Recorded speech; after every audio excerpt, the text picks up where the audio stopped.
The room was still full of roses when they told me she wasn't coming. A guest knocked over a chair. A kid started crying. The wedding singer quietly unplugged his keyboard like he was trying to disappear. And me? I just stared at the registry book like it had personally insulted me. Her name was written there, printed in soft gold cursive, right next to mine. Lorna Hazel Wright and Curtis Emery Crane. It was still warm from the pen stroke. And yet, she was gone. There was no storm, no yelling, no confession, no runaway footsteps down the marble hall. Just silence. And the awful realization that somewhere, very close by, she had simply chosen not to walk in. The officiant kept checking his watch like this was some sort of scheduling inconvenience. Her mother was texting furiously. Her dad was drinking straight from a flask behind a column. I overheard someone whisper, "Well, at least she did it before the papers were signed. It was supposed to be our wedding. My forever." Instead, I was standing under fake ivy, in front of 75 guests, in a rental tuxedo that suddenly felt like it belonged to someone else. The only person who came near me was Fallon, her younger sister. She wasn't crying like the others, just watching me, like she'd seen this coming, but still hoped she was wrong. I remember looking at the bouquet in my hands and realizing it matched nothing. Lorna had changed the flower colors last minute and hadn't told me. Not even that. Then Fallon did something strange. She stepped up beside me, took my arm, and said, "Do you want to finish the ceremony?" I laughed. Not a joyful laugh. A cracked, stupid, "Are we being filmed?" laugh. I said something like, "Finish what? The humiliation?" She didn't flinch. No. The moment. There's this thing that happens when your heart breaks so loudly in public. You stop thinking. You just move. So when Fallon took my hand and nodded toward the arch, I moved. People gasped. Someone clapped once, confused. I heard a distant, "Is this legal?" from one of her college friends. But the officiant just blinked, then asked, "Do you want me to continue?" And Fallon whispered, "She's not the only right sister with a heart." I should have stopped there. I should have said, "Let's talk this over, maybe sit down, maybe not marry someone out of total emotional chaos." But instead I turned, looked Fallon in the eye, and said the words I still don't understand why I said. "Let's do it. Right now." But here's what none of us knew. Lorna was watching. From the building across the street. With someone. A man. Someone she never mentioned. And when she saw Fallon take my hand, everything exploded. When I think back to that moment, Fallon and I standing side by side under the floral arch, people whispering, phones discreetly raised, the officiant blinking like someone handed him a live grenade, I realize I wasn't fully in control. Not of my mind, not of my heart, not of the situation. It was like someone else had taken the wheel, someone made entirely of hurt and disbelief, and that version of me decided, fine, if this is how it ends, let it end with noise. The vows were short. Ridiculously short. The officiant even asked us twice if we were sure. Fallon answered yes both times before I could open my mouth. I think she knew I needed the push. Or maybe she just needed to do something reckless, too. Either way, 5 minutes later, I was legally married to my ex-fiancée's sister, and neither of us knew what the hell we were doing. People clapped. Some out of politeness. Others out of pure awkward panic. Her mother fainted. Not even exaggerating, full body slump. The whole thing. Her dad tried to stop the ceremony at one point, but a family friend held him back with one hand and kept filming with the other. My own brother just stood there with his mouth open like he was watching an avalanche happen in slow motion. But the weirdest part? The absolute weirdest part? Fallon smiled through it all. Not a smug smile, not a triumphant, I won grin, but something quiet. Almost like she was finally allowed to breathe. And I couldn't understand why. Not until later. Not until the truth came tumbling out in ways I never expected. It wasn't until we were walking out of the registry building hand in hand, still in disbelief, that one of the guests rushed up to me and said, "Curtis, you need to see this." She held out her phone. There, on a live stream someone had captured from across the street, was Lorna, standing in front of the windows of a boutique cafe, wearing her white dress, holding hands with a man in a charcoal suit, kissing him like it was his wedding day. The timestamp was minutes before Fallon and I exchanged vows. My knees almost buckled. I actually had to lean against a column to stop from falling. Fallon saw the footage and just stared at it, unmoving. Her face didn't twist in surprise. She didn't gasp. She simply looked down and whispered something I couldn't hear. That's when I knew. She already knew. I turned to her and asked, "How long have you known about him?" And she said, long enough to realize she never deserved you. I wanted to scream. I wanted to throw the bouquet. I wanted to undo everything. But I couldn't. Because as insane as it sounds, in that exact moment, Fallon was the only person who hadn't lied to me. Turns out the man Lorna kissed wasn't just a rebound or a fling. He was her real boyfriend, the one she'd been seeing for nearly a year. She had no intention of marrying me. I was her fallback, her backup plan, her safety net, until she was brave enough to rip it away in the most public, humiliating way she could. And Fallon? She'd known for months. But she stayed quiet because every time she tried to confront Lorna, their family turned on her. Said she was jealous. Said she was trying to ruin the wedding. She only kept showing up, she told me, because she hoped one day I'd find out the truth myself. I asked her why she agreed to marry me, why she went through with something so reckless, so chaotic, so absurd. And what she said nearly broke me again. Because in that moment, Curtis, you looked like you'd completely disappeared. Like there was no one left behind those eyes. I just wanted to bring you back. We didn't go to a reception. There was no party. No cake. No dancing. We drove in silence to a gas station 3 towns away, shared a bottle of ginger ale, and sat on the curb like two people who had just escaped a burning building. Married, confused, and completely unsure of what came next. And just when I thought the day couldn't twist any harder, Lorna called. Not to apologize. Not to explain. But to threaten. And the first thing she said? You'll regret marrying her. That's when I realized this wasn't over. Not even close. We didn't go home. Honestly, I didn't even know what home was supposed to mean anymore. The apartment Lorna and I shared still had her toothbrush next to mine, her shoes lined up perfectly at the front door, her favorite cardigan draped over the couch. I couldn't walk into that space and pretend like the walls hadn't just caved in on me emotionally. So Fallon and I kept driving. Through towns I didn't know, past gas stations and grocery stores and closed diners, until the radio cut to static and we finally pulled into a dimly lit parking lot behind a closed florist shop. Fallon didn't say anything for the longest time. She just stared out the windshield, her fingers laced tightly in her lap like she was holding something back, something heavy, something awful. Then she said it, quietly, but with the kind of clarity that makes you sit upright. She's not done with you. At first, I laughed. A bitter, broken laugh. She left me at the altar in front of both our families. I think she's pretty done. Fallon turned to me slowly. No, Curtis. That wasn't the end. That was the beginning. I looked at her like she was speaking in riddles, but she didn't blink. She reached into her purse, pulled out a folded slip of paper, and handed it to me. It was a receipt. From a hotel. Lorna's name was on the reservation. But it wasn't from last night. It was from 2 months ago.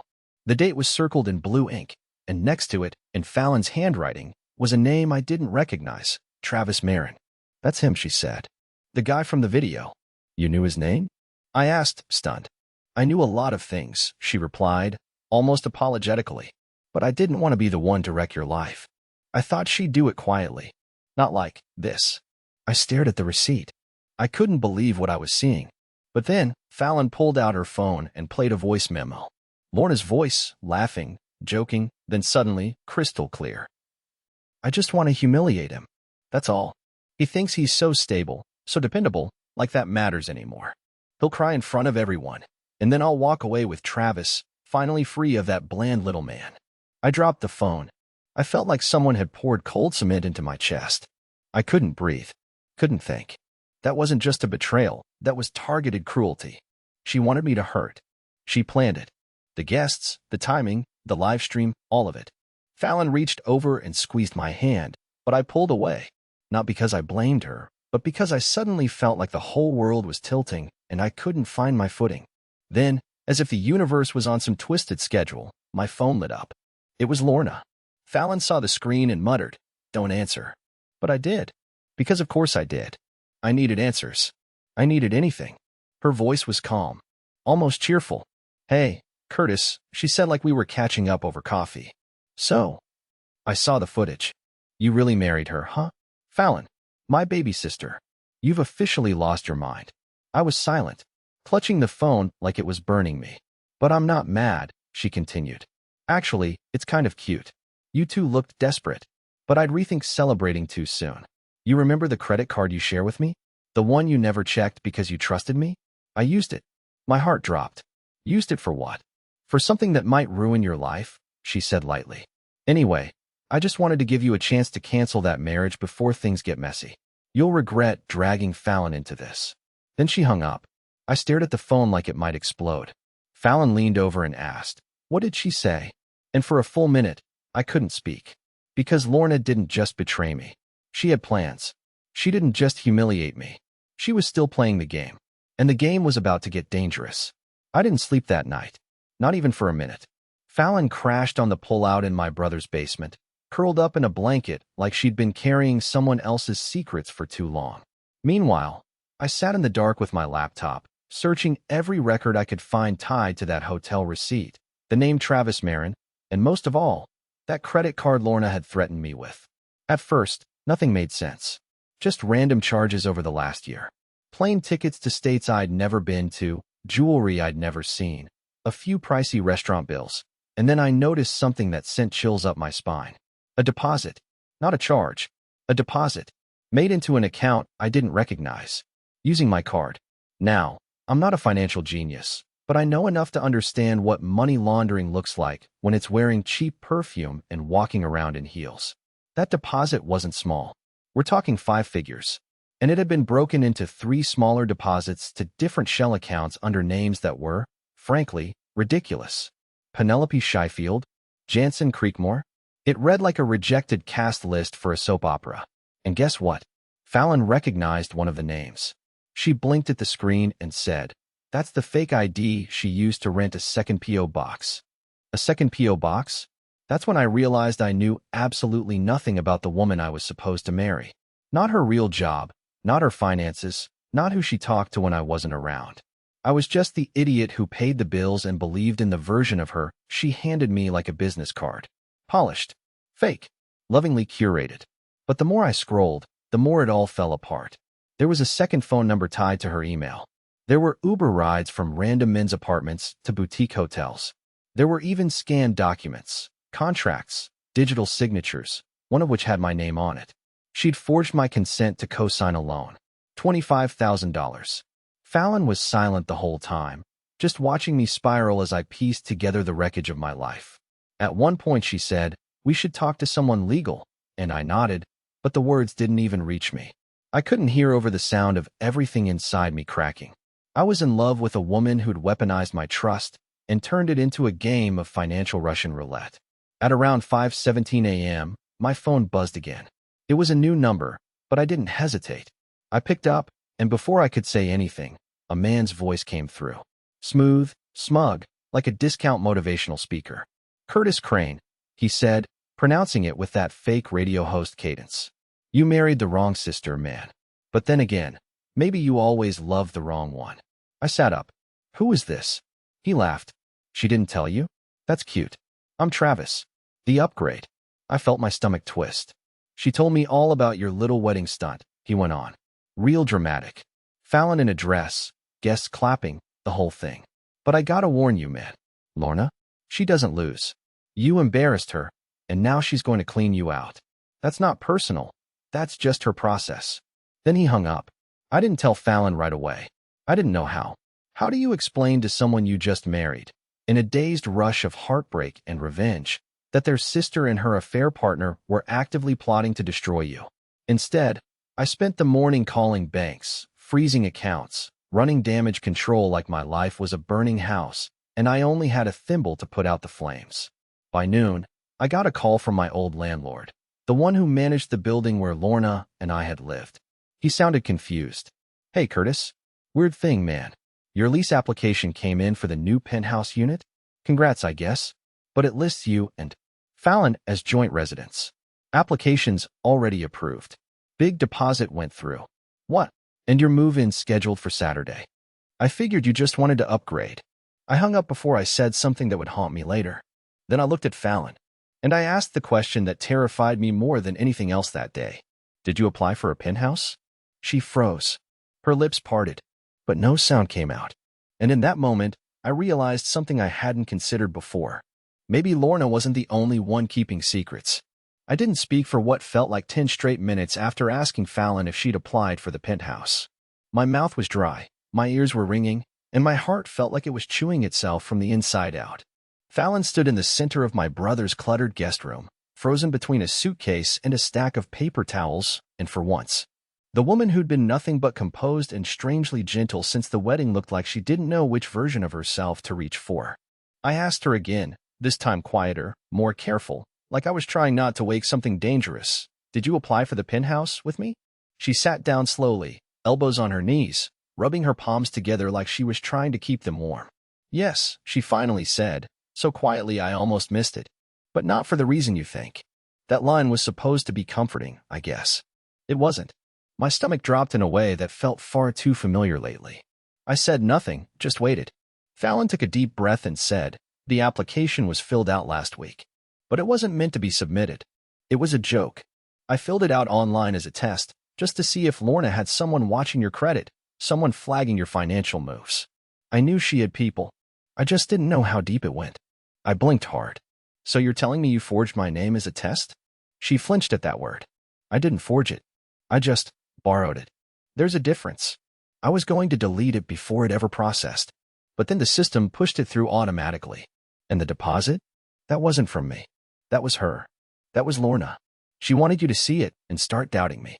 And just like that, everything inside me cracked again. Because now I didn't know who to doubt anymore. Fallon was either the only person in my corner or the second person using me to win a war I never volunteered for. And if that was true, then this wasn't just about heartbreak anymore. This was a full-blown ambush. I asked her why she didn't tell me the second it happened.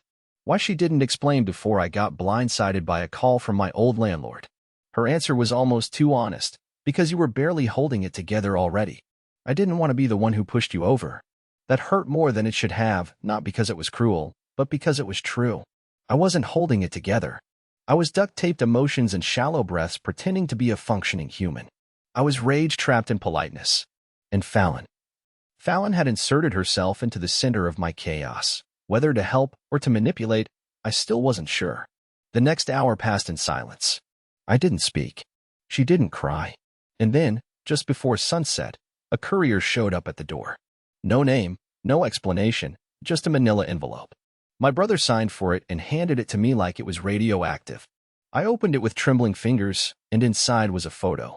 A high-resolution image, printed on thick paper, like a gallery exhibit.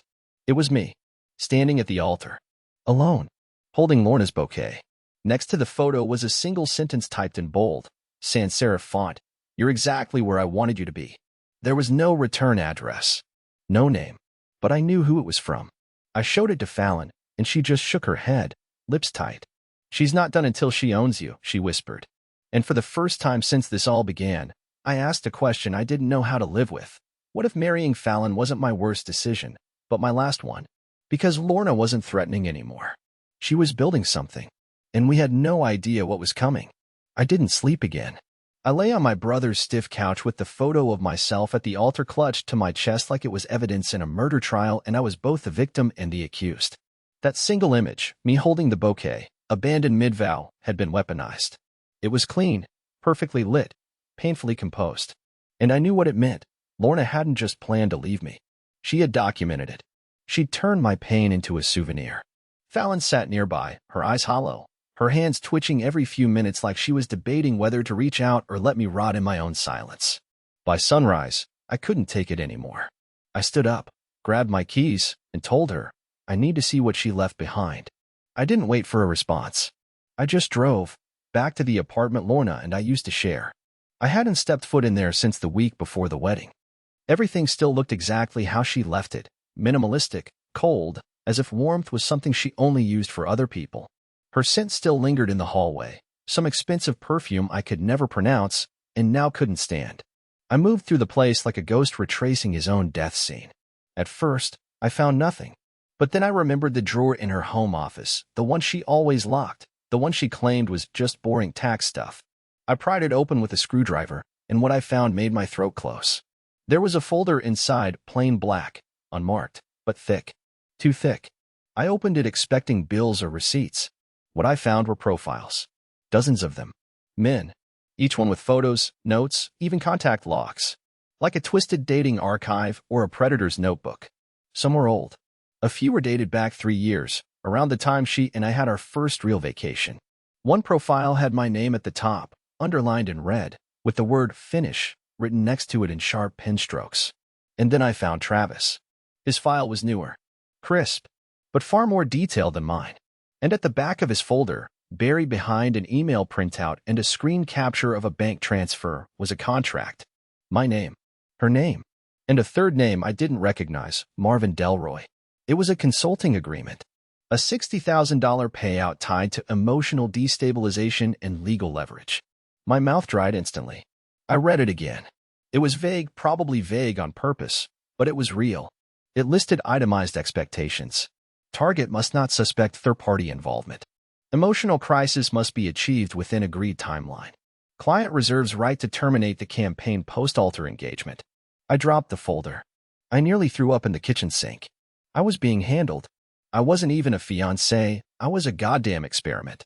Fallon arrived 15 minutes later, panting, her hair tied back, eyes wide with panic. I didn't say a word, just pointed to the folder. She read everything in silence.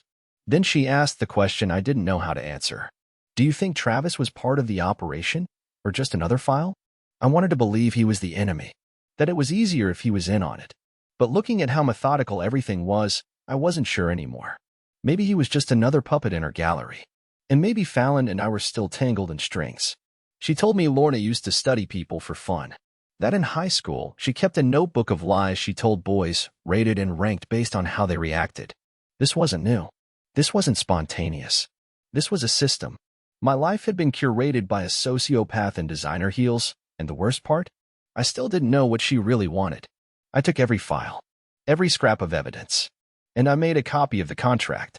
That night, I sat in a motel room, Fallon asleep on the other bed, and I emailed it to 3 people, my lawyer, my brother, and, God help me, Lorna. I just wrote one line beneath the attachment. I know what you are. I didn't expect a reply, but one came anyway, and it read, then you know why you should be very, very afraid. I should have known she wouldn't let me get the last word. I should have known that sending her that email, attaching the contract with the accusation, I know what you are, wouldn't scare her. It would energize her. Because Lorna didn't fear exposure. She thrived on it. I found that out the next morning when my phone exploded with missed calls from coworkers, friends, a few numbers I didn't even recognize. I hadn't checked the internet yet, hadn't opened social media, hadn't even gotten out of bed when Fallon walked in from the motel lobby holding her phone like it had burned her hand. She didn't say anything, just turned the screen toward me. The title of the video was short and brutal, Abandoned Groom Marries Bride's Sister in Petty Meltdown. There were already 70,000 views. I hit play, hands trembling, and there I was captured in high definition by some guest with a god complex and a zoom lens. Me standing alone at the altar. Me looking broken. Fallon stepping forward. The rushed vows. The confused officiant. A few voices laughing in the background. And then, at the very end, footage I hadn't known existed. Lorna. Across the street. Smiling. Holding hands with Travis. Watching us through the window. A slow, mocking clap. I stared at the screen in stunned silence, barely noticing the bar at the bottom of the video description, a single quote attributed to a source close to the bride. Curtis was never stable. Fallon always had a thing for him. The wedding was doomed. He just cracked first. My mouth dropped open. I couldn't breathe. Fallon sat beside me, eyes wide, repeating, I didn't say that. I swear. I didn't. But the damage was done. The story was out. And it wasn't our version. It was hers. Lorna's. And the internet, true to form, devoured it like candy. The comments section was a feeding frenzy, people speculating, mocking, calling me everything from emotionally abusive to mentally unhinged to beta of the year. My job called by noon. HR wanted to discuss the optics. My direct manager said there was a behavioral review being requested. I'd never even missed a deadline in 5 years. Now suddenly, I was a public punchline. Fallon offered to go to war for me, to post her own video, her own statement. But I stopped her. Not because I didn't believe her, but because it didn't matter anymore. Lorna had what she wanted, control of the narrative. She was already 5 steps ahead. I thought it couldn't get worse. But by nightfall, the police knocked on our motel room door. Not with an arrest warrant. No, Lorna was smarter than that. They were responding to a report. An anonymous tip. Someone claimed I had threatened self-harm and was making unstable, erratic statements in public. It was all fabricated. But it was enough to get my name on a report, and for a full hour, I had to sit across from a weary-eyed officer and try to convince him I wasn't dangerous to myself or anyone else. When he left, he said quietly, "Get out in front of it, Mr. Crane. Once people believe something's true, it doesn't really matter if it's not." I sat on the edge of the bed for a long time after that, staring at the wall like maybe it could crack open and give me a clue on what to do next. And that's when Fallon came clean.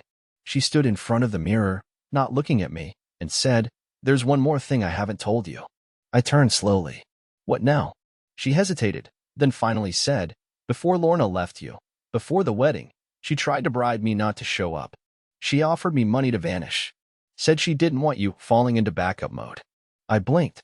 "How much?" Fallon's voice cracked. 30,000. I swallowed. "And you said no?" She nodded. "Not right away. I considered it. For about 5 minutes. But then I thought about you. The Curtis I knew years before all this. The one who actually noticed when I got braces, who remembered my favorite snack at the movies, who once drove across town to fix my flat tire before my own boyfriend even texted back. I wasn't going to let her erase you." And suddenly, the floor beneath me didn't feel so stable. Because I realized Fallon had loved me a lot longer than I'd ever known. And Lorna had been trying to wipe me off the map before I even understood what game I was in. But there was still one card left to play. Because hidden in that black folder I'd found days earlier, in the back behind all the notes and profiles, was a single flash drive. I hadn't opened it yet. I didn't have the nerve. But now, with the entire world laughing at me, my job on the line, and Fallon the only person still standing beside me, I was ready. I waited until Fallon fell asleep before I plugged the flash drive into my laptop. Not because I didn't trust her, honestly, she was the only person in my life who hadn't used me like a stepping stone, but because something about that tiny, unassuming piece of plastic felt like the final domino. I needed to fall alone, if that's where this was going. At first, it looked like nothing, just a list of folders, each labeled with initials and dates. But as I clicked through, I realized what I was looking at. It was a portfolio, a private archive, Lorna's trophy shelf, voice memos, photos, screenshots, even audio recordings from calls she'd secretly taped. It was all there, a mosaic of her cruelty, methodically collected over the years like she was preparing a dissertation on emotional destruction. Some clips were so disturbing I had to pause. One was her laughing with a man, not Travis, about how easy it is to make a man believe he's crazy when all he needs is a little doubt. Another clip? Her bragging to someone named Marvin that her real skill wasn't seduction, it was annihilation. "You don't have to hurt a man to ruin him," she said. "Just give him enough rope and tell him it's a hook." But buried between the chaos, there was one folder marked legal. Inside it, I found what I didn't even know I was searching for, a video file named will_full.m4v. It was footage from a private meeting between Lorna and a man I recognized from a LinkedIn search, Marvin Delroy, a litigation consultant and, apparently, her former employer. They weren't just talking about me, they were discussing her inheritance. She was under investigation. Her assets were frozen. And the plan, the emotional sabotage, the fake wedding, the viral meltdown, it was all designed to force a settlement in her favor. Why?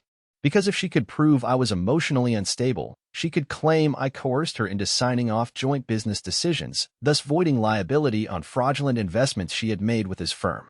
That was it. The entire motive. It wasn't about me. It never was. I was the perfect fall guy, publicly sympathetic, privately erased. Until Fallon stepped in. I sat back in the motel room chair and let the screen fade to black. My ears were ringing, but this time from a different kind of intensity. I had proof. I had leverage. And for the first time since Lorna left me standing with a bouquet in my hands, I didn't feel pathetic. I felt angry, but finally with direction. The next week was chaos, but not the kind she expected. I handed everything over to my lawyer. He built a case so tight Lorna's legal team folded in 6 days. Her assets? Seized. Her slander campaign? Publicly retracted. A full apology was issued by her attorney, and I was offered a quiet settlement for damages. I didn't take the money. I didn't want a sin of her toxic empire, but I did demand one thing, that every video, post, and media smear about me be removed from every platform she ever touched. Fallon stood by me through all of it. She testified when she didn't have to. She sat with me through every meeting, even the awkward one where I cried in front of 3 lawyers and a secretary because someone finally said the words, "You were never crazy." She did this. And once it was all over, When the legal dust settled and I walked out of the courthouse with empty hands but a full heart, Fallon turned to me in the parking lot and asked the simplest, most terrifying question. So, what now? And I said the only thing I hadn't been able to say all year. Let's finally be real. We didn't rush it. We didn't move into that penthouse. We got a modest apartment by the lake and built something small, steady, and painfully honest. We argued sometimes.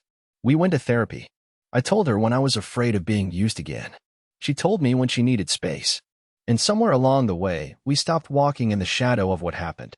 Fallon taught me that love doesn't always arrive dressed like a fairy tale. Sometimes it shows up late, in the ruins, after everything else has collapsed. And it still chooses you anyway. So yeah, I was the guy who got left at the altar and married his ex's sister. But I'm also the guy who got out. Who survived. Who learned the hard way that being soft doesn't make you weak, it makes you resilient. And in the end, that was the real victory.